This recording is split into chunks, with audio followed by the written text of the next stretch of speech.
Welcome students. Today we shall learn about mitosis. You observe the diagram here. This is a duplicated chromosome. These are sister chromatids and centromere. This is centromere.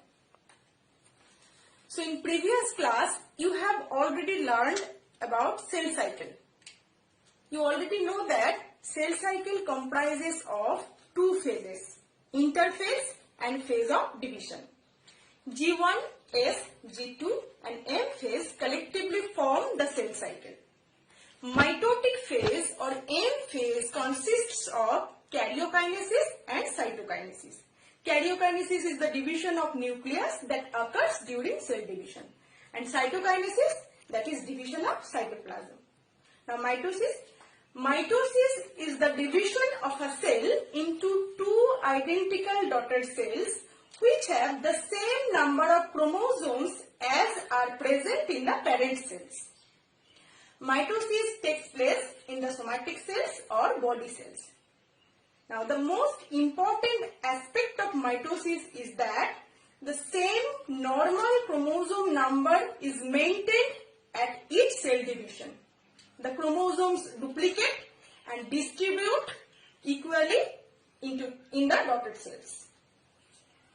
Now, just before the division of the cell, the nucleus prepares for this change and doubles the quantity of DNA.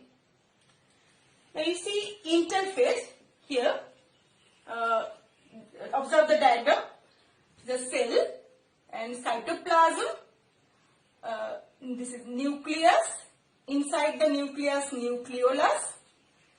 And this is centrosome containing centriole and chromatin threads here. So now interphase.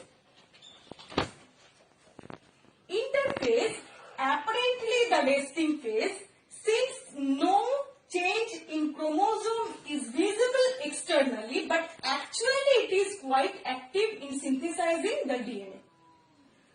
So this is the preparatory phase.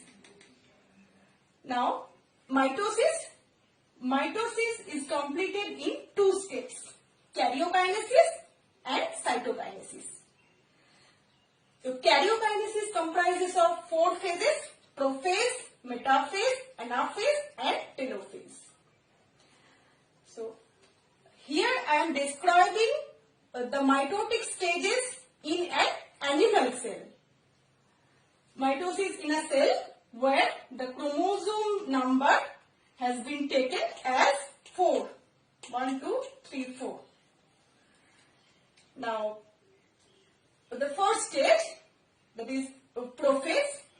You observe the diagram here, early prophase, late prophase. So, this is prophase. In this stage, chromosomes become distinct. Prophase, in this stage, chromosomes become distinct. The chromosomes have become short, thick and clearly visible inside the nucleus. Each chromosome has already duplicated to form two chromatids. Here, two chromatids. Two sister chromatids remain attached to each other at a small region called centromere. Here, centromere. Now, centrosome. The centrosome, you know centrosome is present in animal cell. The centrosome splits into two along with simultaneous duplication of the centrioles contained in it. Now, the centrioles start moving apart and reach opposite poles. Now, aster, you see here aster. So, each centriole is surrounded by radiating rays and is termed aster. Here aster, radiating microtubules. So, now a number of fibers appear between the two daughter centrioles which are called the spindle fiber. So here spindle fiber. You see the spindle fiber. Spindle fibers appear between the two centrioles. Now, next, nuclear membrane and nucleolus disappeared. Nuclear membrane disappeared. In interphase you see nuclear membrane here and nucleolus. In prophase you see nucleolus and nuclear membrane disappear. So now the duplicated chromosomes start moving towards the equator. So here equator means the middle plane dividing the cell into two similar hubs. So I think this portion is clear to you all. So next is metaphase. So next stage, metaphase. In this stage, each chromosome gets attached to spindle by its centromere.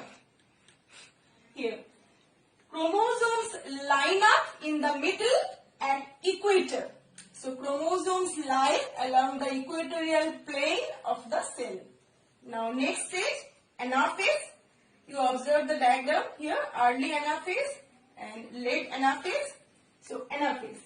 During this phase, the splitting of chromosomes takes place. Centromere attaching the two chromatids splits or divides. The two sister chromatids of each chromosome separate and are drawn apart towards opposite poles, pulled by shortening of spindle fibers. So sister chromatids separate and move to opposite poles due to contraction of spindle fibers.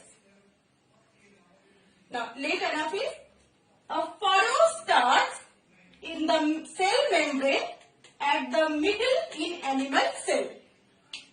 So furrow in cytoplasm at the middle in animal cell.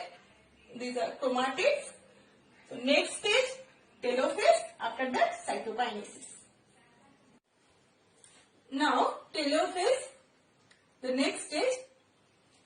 In this stage, two sets of daughter chromosomes reach opposite poles, spindle fibers disappear, chromatids thin out in the form of chromatin fibers.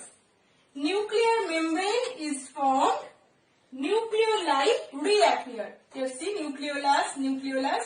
You know in prophase, nuclear membrane and nucleolus disappear. But in this phase, telophase, nuclear membrane is formed and nucleoli reappear. The cleavage furrow starts deepening in the animal cell. Now cytokinesis, that is division of cytoplasm. At the end of telophase, a furrow appears in the cell membrane in the middle, which deepens and finally splits the cytoplasm into two, thus producing two new cells. These are two daughter cells. So cleavage furrow deepens totally in animal cell and separates the two daughter cells. Now the cell, you can say chromatids turn into chromatin threads. Chromatids turn into chromatin threads. Now you observe the diagram in plant cell. This is plant cell.